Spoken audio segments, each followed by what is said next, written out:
the Hall of Fame. Here's Booker T and Brad Gilmore.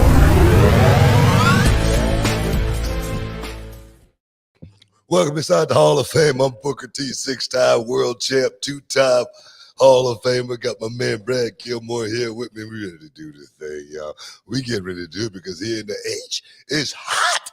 And it's about to get hotter, man. How you doing, Brad? How you feel, man? I'm feeling good, Buck. No, you're supposed to say like a monster. Yeah. Hey, why would man. I ever say that?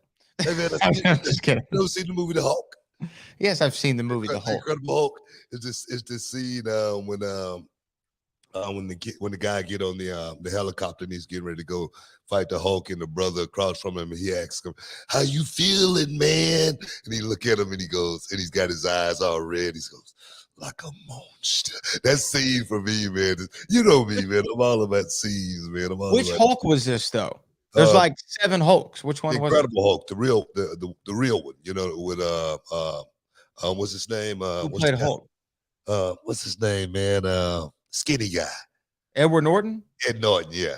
Okay, yeah. I haven't seen that one in a minute. I'm gonna go back and watch. That's my favorite one, man. That's my favorite Hulk. I mean, it was more real than all the rest of them, I guess. You know, and just the story too, and just some of the scenes like that one right there. You know, like a monster. Yeah, man. It just feel a certain way. Man. How you feeling, man? You feel good? Yeah, I feel good, Book. You know why? I'll tell you why I feel good. Because this show, I think I can say this for you, it's a highlight of the days that we do it. It's highlights of a week. Always love getting in here and laughing. And I'm always surprised by who listens to the show. You know what I mean? Somebody I might be in random, like for example, Alicia Fox. First thing she said is, "Oh, you're from the show. I watch you all the time. Y'all are awesome." Da, da, da. It's like, okay, that's cool. And then sometimes we talk about people on the show, you know, in a subject or something. We don't know that those people are actually listening to us as we're talking about them, right? Yeah. I got this sent to me from, I got an email from someone, and they left us a little voice message. There's somebody that we discussed on the show, and the day. No, I wish it was Lil Dang. Oh, man, Lil Dang. If you out there, but you better hit me up, dog. I need to get you on the show. But go ahead. But I thought I'd play it for us because it's about 30 seconds, and this person cut a little promo for us. But we just talked about them, so you have no idea what I'm talking about, right? No, not at all. You have no idea. So here's the clip, and I think people are going to get a kick out of this. This is Dave Wills, the original Crying Wrestling Fan, as seen on YouTube, Tosh Porto, and social media memes all across the internet. Just wait for the end here. And you're listening right now to the Hall of Fame podcast with your host, Brad Gilmore, and 2-time WWE Hall of Famer, 35-time wrestling champion, and founder of Houston, Texas' own Reality of Wrestling, Booker T. Tune in now because the Hall of Fame podcast and Booker T are still real to me, damn it.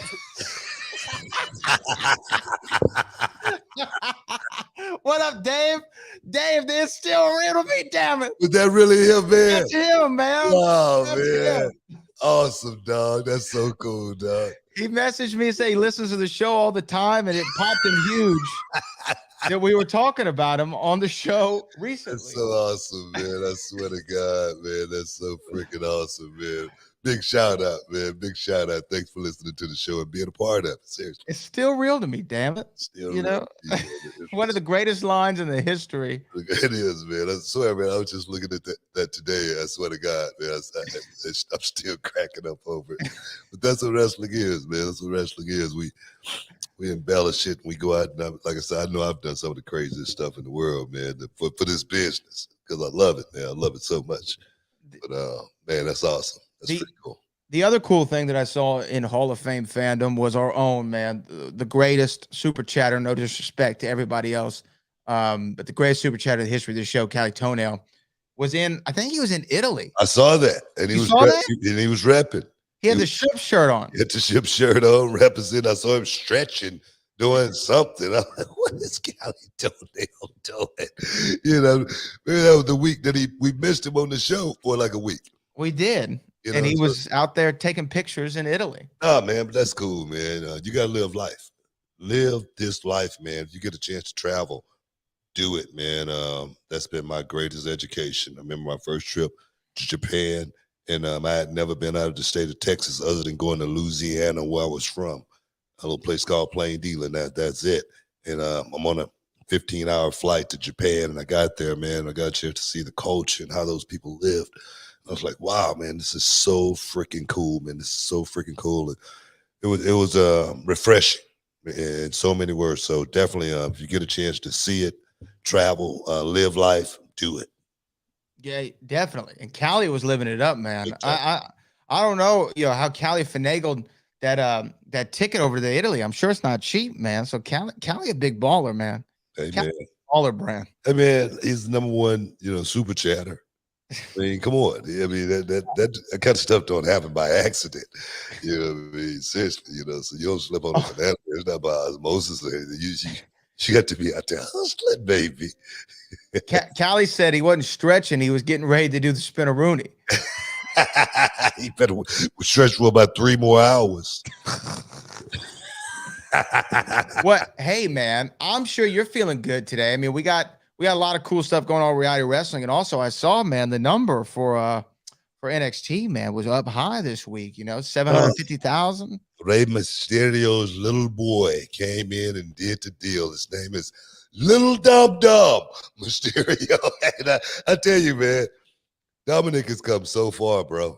He's come so far. He's matured into such a young man, such a performer in that square circle, bro. I mean, I said something on NXT. I say he's nothing like the old man, but he's just like the old man at the same time. And it's kind of hard to feel where I'm coming from on that, man. But that dude is going to be around for a long time, and he's going to be doing it at a high level for a long time. And what happened at NXT on Tuesday night was it was great. It was great. It was great. It was the right call, and to see the numbers to see the numbers go up on NXT doing something like this, I think it's pretty cool. It's a great idea. Yeah, no, it's a fantastic idea to put them on. It's just going to raise the it does several things. It raises the presence of the North American Championship, right?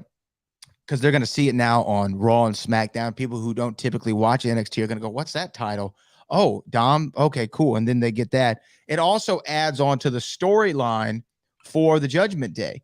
Now you got Mr. Money in the Bank, Damian Priest. You got Mommy with the Women's World Heavyweight title. Then you got Dom Dom with the NXT North American Championship. No gold for Finn Balor. But he's on the hunt, though. He's on the hunt. He's on the hunt now to a SummerSlam. It's going to be him and Seth. So, again, the Judgment Day firing all cylinders. And for Dominic, it's good for him. It's good for NXT. It's good for Wes Lee. It's good for everybody for him to win that title, man. Well, it wasn't good for Wes Lee. Well, not now. No. It's going to be great for Wes Lee because you know what? When he beats Dom, he'll be a 2-time. That's what stories are all about. That's what great stories are made of. So I mean, he's definitely right now thinking about getting the championship back. And Wes Lee, such a performer, man. That dude is extraordinary talent. I mean, Wes Lee, he's a guy that he did. I'm gonna tell you, Wes Lee didn't have my vote when I first came to NXT. Why is that? Well, he just wasn't a guy on my radar or anything like that. I just thought he was a one-dimensional guy that was going to go out there and do flips, and pretty much that was it. But Wes Lee, you could tell Wes Lee been in a fight before.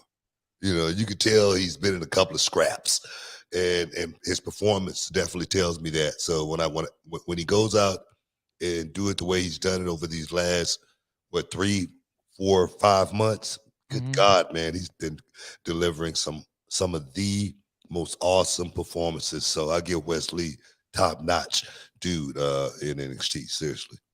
Yeah, I'm with you. And you know what? Honestly, I hate to even say this, but a lot of the young talent that was on NXT, to me, it's like I got to watch and see if it's more than just like you said, more than the flip guys. And the thing is, when they come in, that's might be how they start.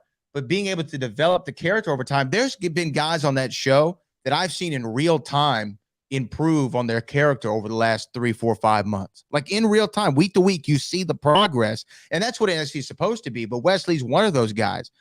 He seems comfortable on a microphone. He's comfortable in front of the crowd, and he can go out there and tell a story in the ring with some crazy athleticism.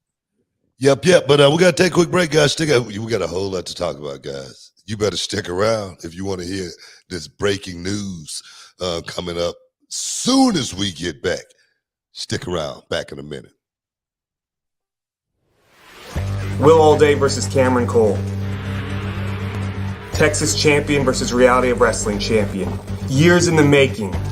Ex-best friend versus ex-best friend. I know what I'm getting into. I know you're one of the most exciting, high-flying wrestlers in the business today. And for every punch you have, Will, I know the counter punch. Long ago, the years where we used to train together, and I remember every move. I remember everything in your arsenal, Will. So what is it gonna take? You see, for me, I'll do whatever it takes, and you're gonna find that out, Will. Will Allday versus Cam Cole once again. But this time it's gonna be different. It's not gonna be best friend versus best friend now. It's not gonna be me looking in your eyes knowing that at the end of this, we just wanna see who the better man is. Yeah, let's talk about that match. And Cam, I knew getting into the ring with you then, how good you were. Cam, I know now that you're even more dangerous. But Cam, you strayed. Ever since you and I faced in that last match, a year ago, something changed. And you started walking down this dark path where you would do anything to win, Cam. And you know what that sounds like to me?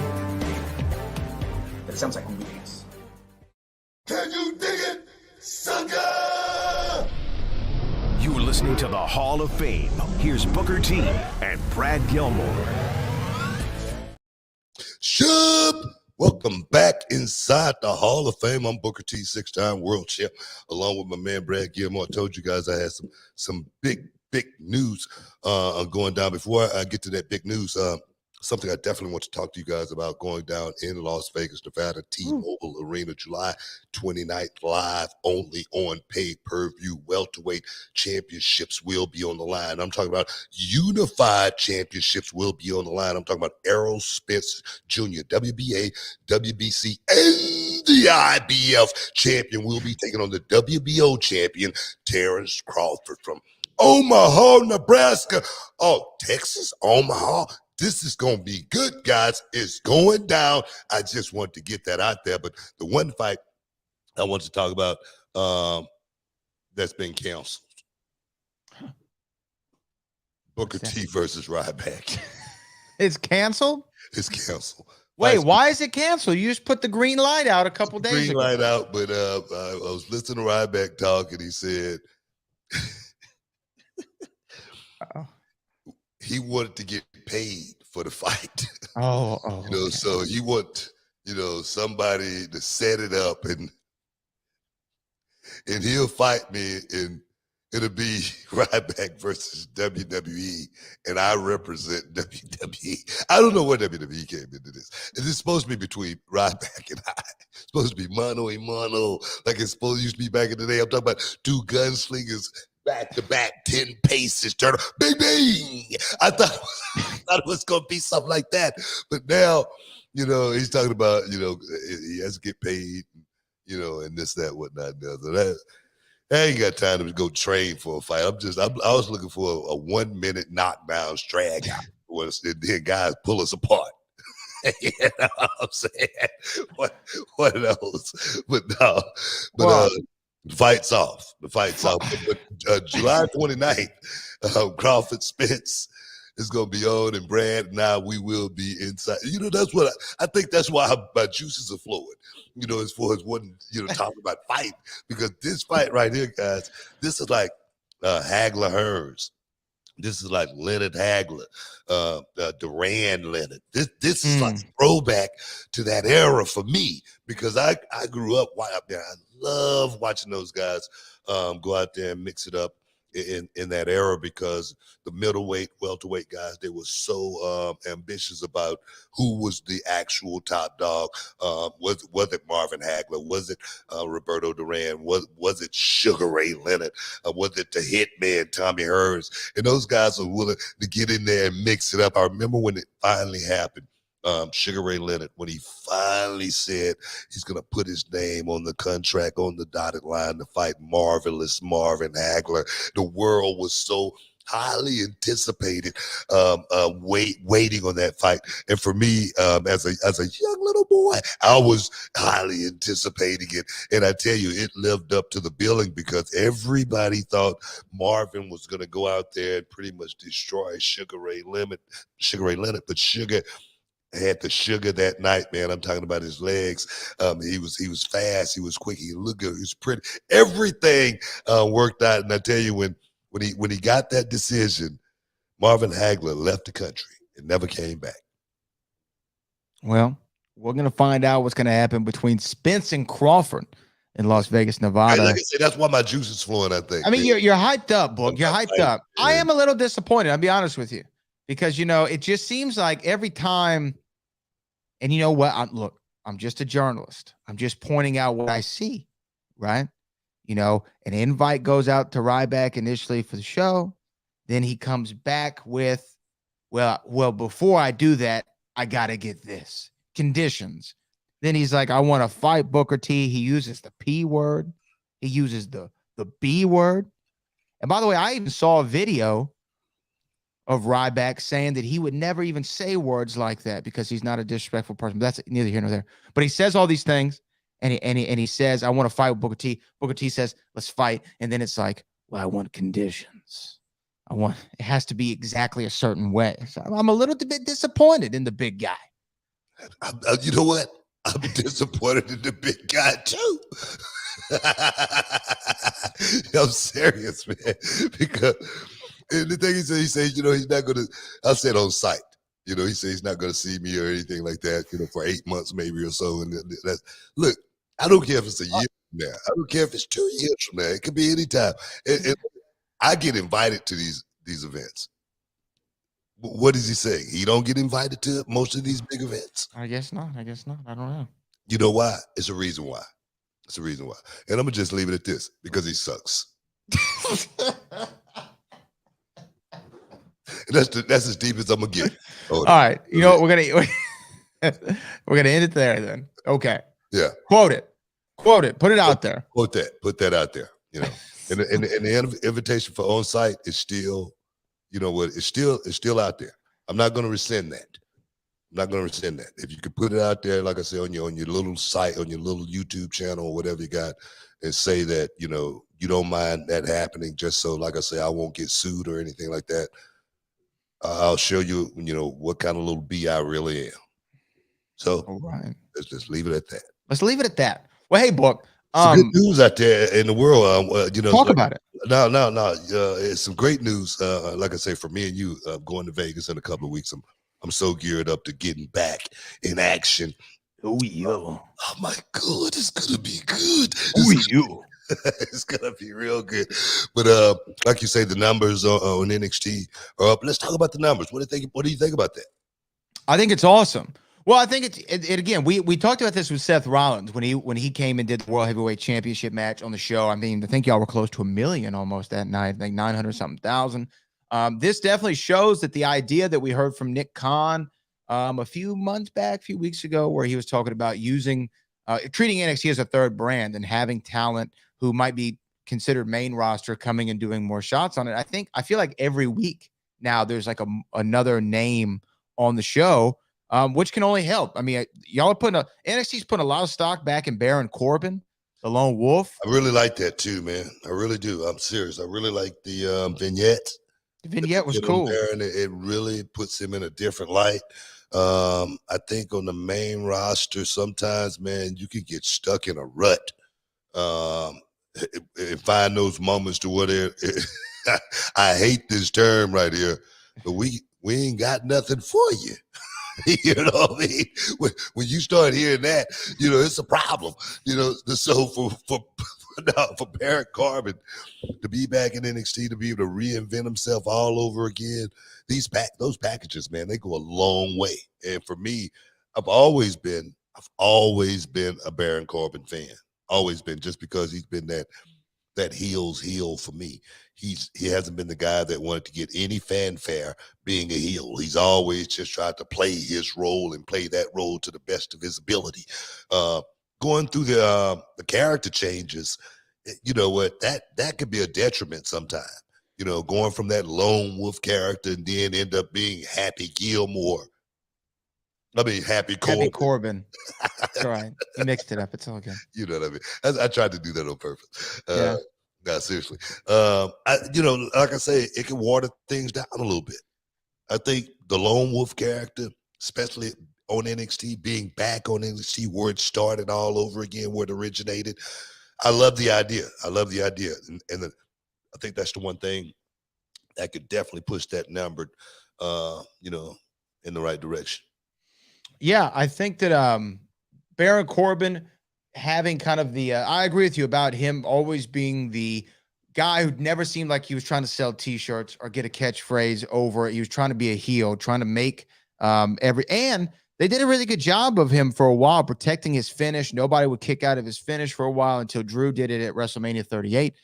So they did a lot of good with him. Now, going back to the Judgment Day thing, this is an article that came out from PW Insider Elite that said WWE was overjoyed with the Judgment Day's appearance on NXT and credits them with helping the boost in ratings. As Mysterio is the North American champion, he'll be bringing the title belt to Raw. According to the report, we are told that currently there are plans in place for at least the next month, possibly longer, for members of the Judgment Day to appear regularly on NXT TV, as well as beyond the 2023 Great American Bash Premium Live event. Mysterio is set to face Mustafa Ali at the Great American Bash at the HEB Center at the end of the month.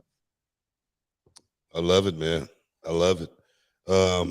One thing even though Judgment Day been doing a hell of a lot, on the main roster, it's still one of those things to where everybody can't be getting a piece of the action all at one time, and to be able to move pieces around like this, moving somebody down to NXT for a second, knowing where they are, just because I think you can move someone like Dominic in that position, just because, man, he's like more over than anybody on the show. He's got like Vicky Guerrero heat, back it's crazy. I'm serious, you know what I mean? So I like the idea. I like the juggling around, but we got to take a break. I know you got a whole lot you want to talk about. It's all right. We got super chats too. Super chatters. We got everything. And when I say everything, I mean everything. Stick around, guys. You're in the Hall of Fame.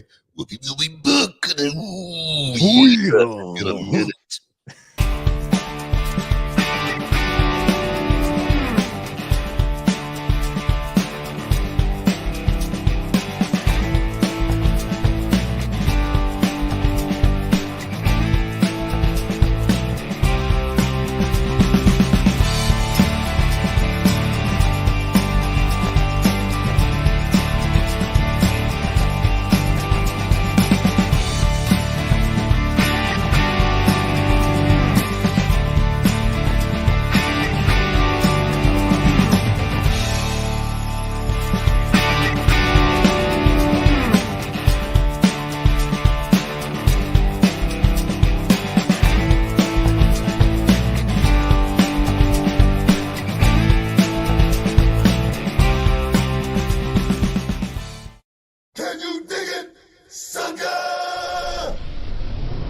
listening to the Hall of Fame. Here's Booker T and Brad Gilmore. Welcome back inside the Hall of Fame. You were just talking a little everything, sports and entertainment, boxing, because Brad and I will be out in Vegas on July 29th at the T-Mobile Arena. It will be live only on pay-per-view. Errol Spence Jr. taking on Terrence Crawford for the Unified Championships, the WBA, WBC, and the IBF. Yeah, and the WBO as well. Throw it in there, your ticket. You remember we were there in Vegas the last time, and they had a little sheet of phrases, which was great to have, but they had a sheet of phrases you could say. It was like What? the road to the throne is long. Yeah. Yeah. You know what? I got to give a big shout out to Whitney Collectibles. They sent me a message because they heard us doing the Macho Man impression, and I said I bought the rap album. I'd bought the Macho Man album. I don't know if you saw this, but they messaged me and they're like, "Hey, if you send us the album in the mail, the CD, we'll frame it for you and send it back to you." And so I have it now here on the wall right there. They framed the Macho Man rap album for me. But we do have a ton of super chats. But the thing I wanted to say beforehand was you can find it in the archives.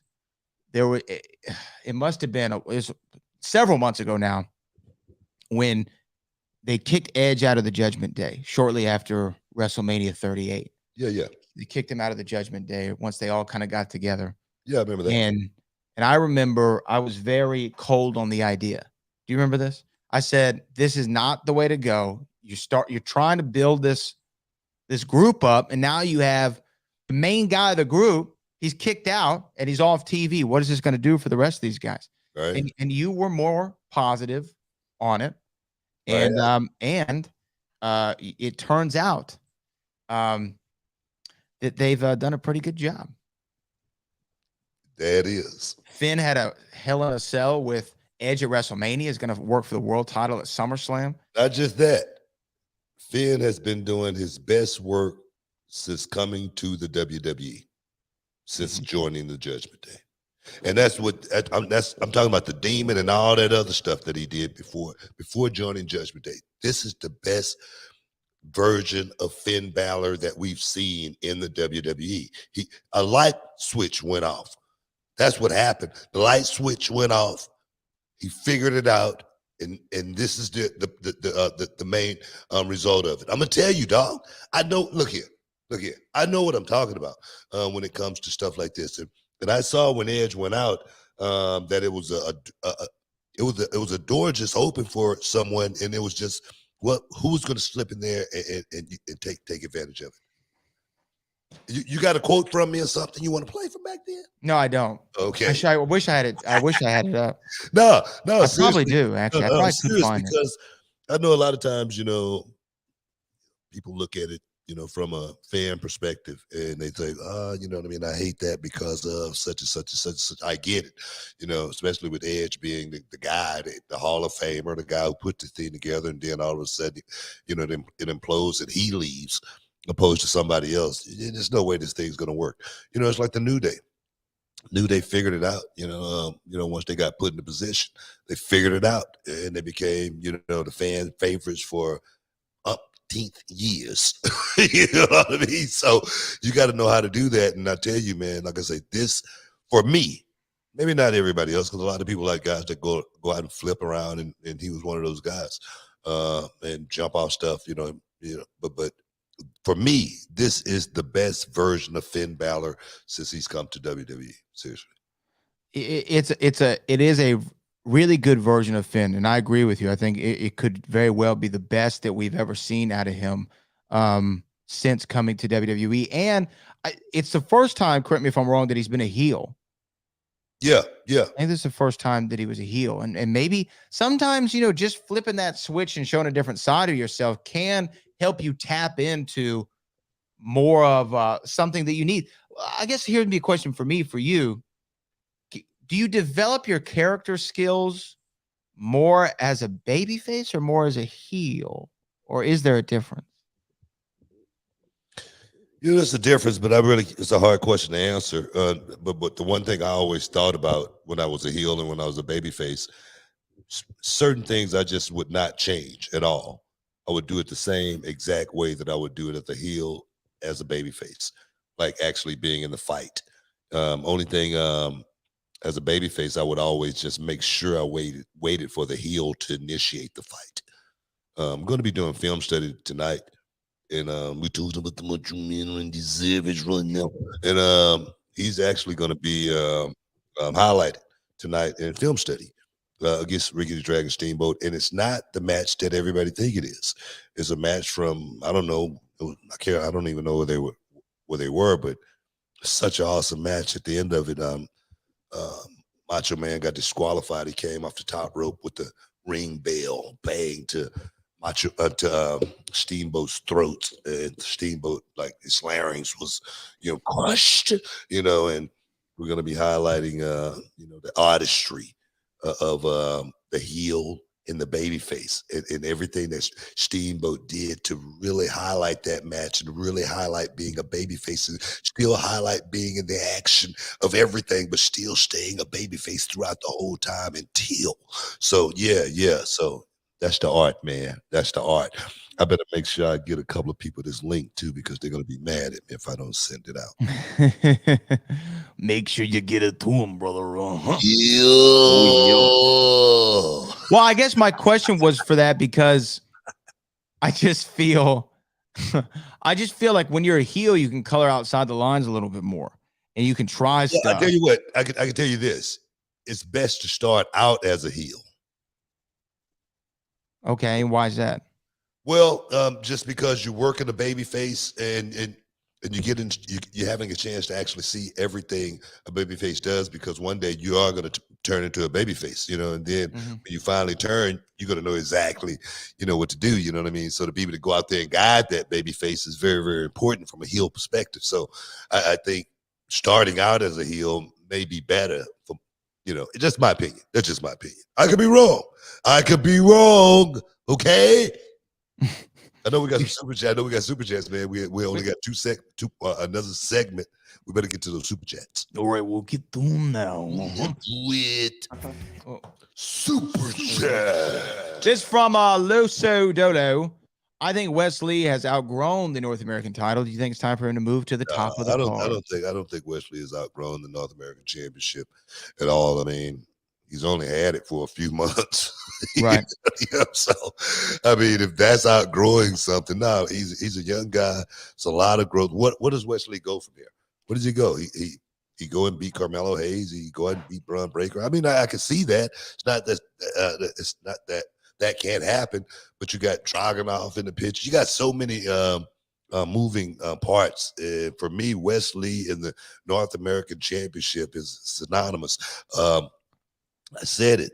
Wes Lee could possibly be the greatest North American champion in NXT's history.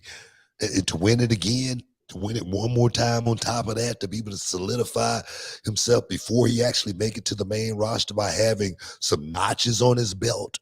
I mean, come on. Before I won the world title, man, I had so many titles under my belt before I won the world title. So many, you know. And now it's not like that. Just think about it. It's not like that. But for Wes Lee, somewhat similar to Booker T, tag team champion, now singles champion. He can go on to be the NXT champion. He can move to the main roster. You never know. You never know, man. And I think that I agree with you. I don't feel like he's moved past that particular spot yet. And I mean, he obviously his goal is to progress past the North American title, and I'm sure he will. But yeah, we don't need to rush this thing, man. No, let this thing marinate. Marinate. Yeah. Come on, man. Here's my guy, Cali Toenail. And if you find the tenderoni that is right for you. He said, BT Boat. What up, good to be back like Bobby Lashley. I'm excited to see what he's doing with the Profits. Could we be seeing a new faction forming? Yeah, man. If anybody needs to turn heel, it's the Profits. Street Profits. Street Profits turn heel, man. We got something, man. We got a bowl of gumbo cooking, Louisiana style. You know what I'm saying? Yeah, I can see that working out just fine as far as the new Hurt Club 101, 2.0. Hurt Business. Yeah.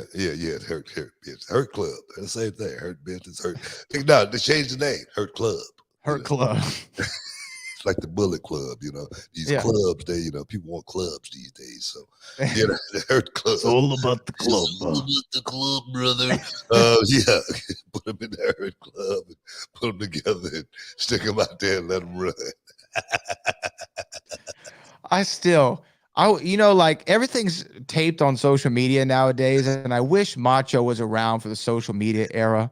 I wish I could have I wish I could have had a camera backstage when they're about to do the thing with him and Jake the Snake, and the Cobra is gonna bite Macho. You've heard this story, and Macho asked Jake backstage, "Oh, it's been devenomized, hasn't it?" And Jake's like, "Yeah, it's been devenomized. All right, let it bite you first. Huh? Let me see it bite you. Huh? Yeah." And then it bites. Jake lets it bite him. He goes, "Okay, now just sit here and wait. Let's just wait this thing out." I wish I could have seen that in person. That's the best wrestling moment we've never seen on television. God, man. No, but back to the faction, man. It might turn out to be a great faction. We got to take a break. These segments going too quick. I might have to do a couple extra segments just for keepsake. Stick around, guys. You're in the Hall of Fame. We'll be back in a minute.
Shup! Welcome back inside the Hall of Fame, man. We just rolling. I'm Booker T, 6-time world champ, along with my man Brad Gilmore. Brad been getting a lot of press lately, man. Brad, everybody knows Brad Gilmore lately. Oh yeah, He's been popping up on the screen lately. I've been noticing that. So big ups, man. Big ups. Get your props, man. Take your flowers when you can get them. But I appreciate that, bro. Let's keep the super chat line rolling.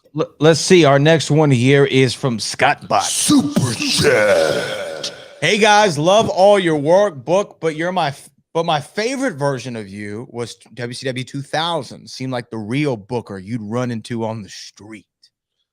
I'm still that same guy, but 2000 was a year for me that I was growing. I was a young guy growing into, trying to become the best, at my craft. And 2000 was that year where I was really beginning to break out and get those opportunities that has catapulted me to this guy that you see before you today, So, I wouldn't be the guy I am today if it wasn't for those moments and those memories back in 2000 and earlier.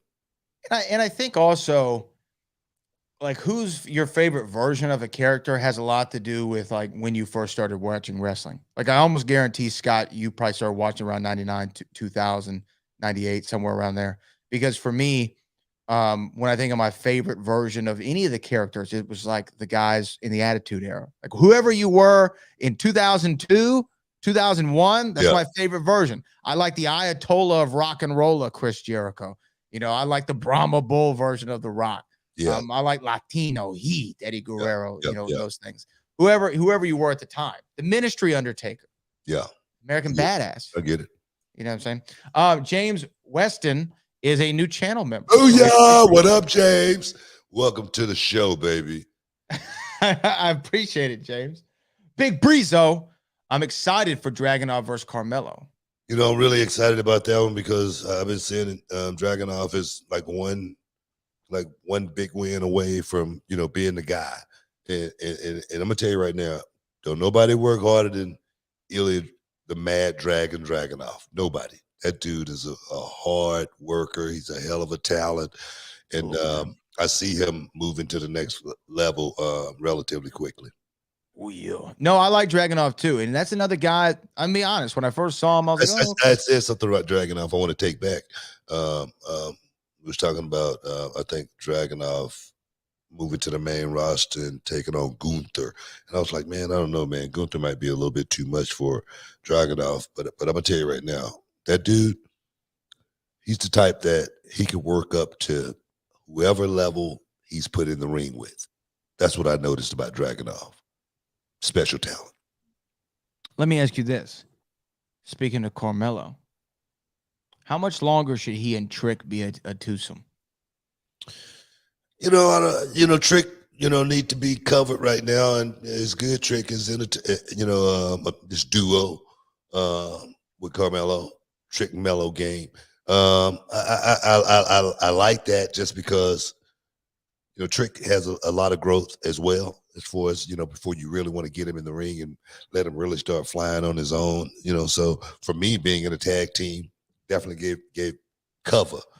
For so many years. And then when I broke out from it, I was 100% ready. That's why I say that kind of stuff. No, I feel you. I just, seeing Trick in person at Row, you realize he's pretty big. Oh, he's got all the tools. He checks off every box. Every box, man. Yeah. Like, I don't want to put too much on him and speak too far in advance, but like major titles, I can see in this guy's future. You know what I mean? I really can. No, I'm serious. I mean, just give him jacked. Time. Good-looking cat, a lot of personality, athletic. He's got everything. All right, this next one might be a little bit difficult. We actually might get into a little bit of argument about this one. We'll see. Maybe we won't. Super chat. Mike Edwards. What's up, guys? I had a debate with my friends that almost had furniture moving. Who has the best frog splash? Eddie Guerrero, Rob Van Dam, or Montez Ford? Give you the floor here, Book. That's a hard shot. I mean, Montez get the highest. He gets the highest. From the athletic standpoint, he gets the highest. But Eddie was more precise. Execution was like, I'm trying to get to my point. I ain't trying to go up here and do nothing fancy. I'm trying to hit this spot and get it over with and get the 1, 2, 3. All right.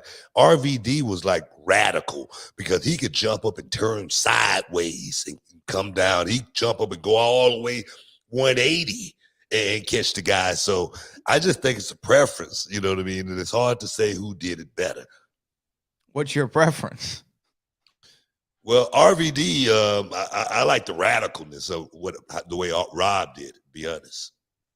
And then you know what? You actually broke that down so great because I do agree with you. If you want to talk about like the most athletic, like impressive from the back row, did you see how high that guy jumped? It is Montez. If you want to talk about what I loved about Rob's was not only that he would turn, that first of all, Rob could reach you pretty far.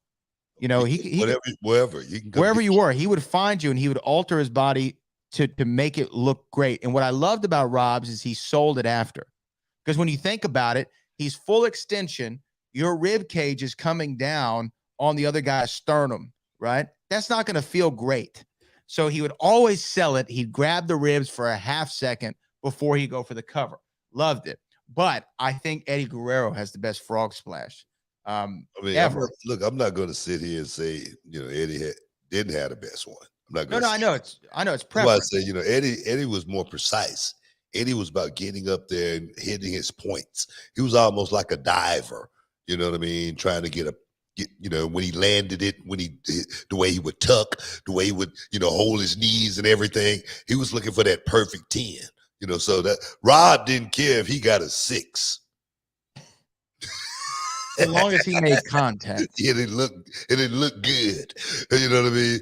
Looking good is there again, it's relative. Let's keep it rolling.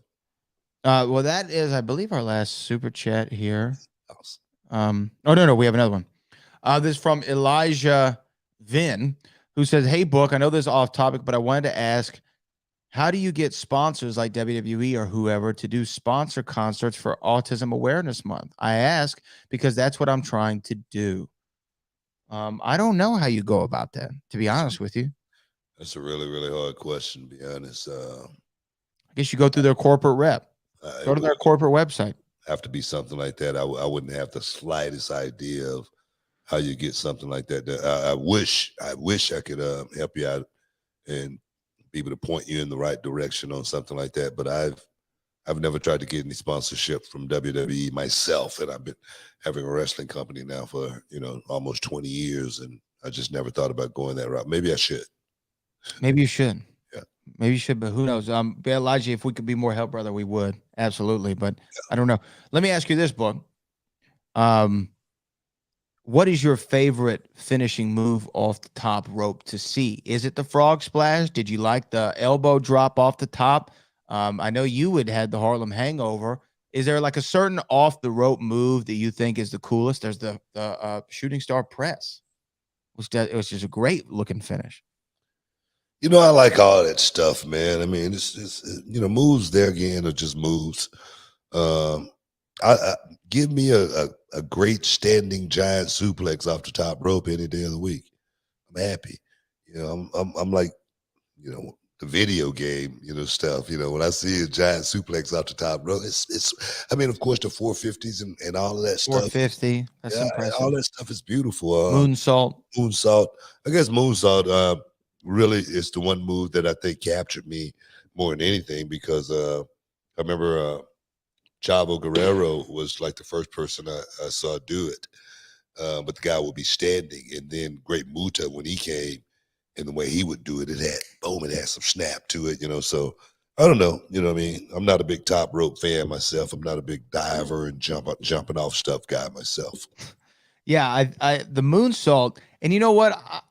Even though it didn't always hit like perfectly, I always liked Lita's moonsault because her head came about 6 inches from the mat, right? Yeah, and it looked like I was just as concerned for her safety as I was her opponent's. But for something about that made the move look so much more dangerous. Yeah. You know what I mean? Yeah. She had a great one. And then there's some people who like Brock, when he did that shooting star. I don't know if I've ever asked you about that. Have I? When we talked about, do you remember the night when Brock hit the shooting star at WrestleMania? That was 19. Did you? Do you remember the scene? I worked that night. Yeah. I mean, it was something that Brock had did before. So yeah, when he didn't land it, it was like, whoa, And then it's one of those things too, when you think in hindsight, you go, man, he shouldn't have never been doing that anyway, But he's a big guy, he's young, athletic, it's one of those type of deals, you gotta let a horse run sometime.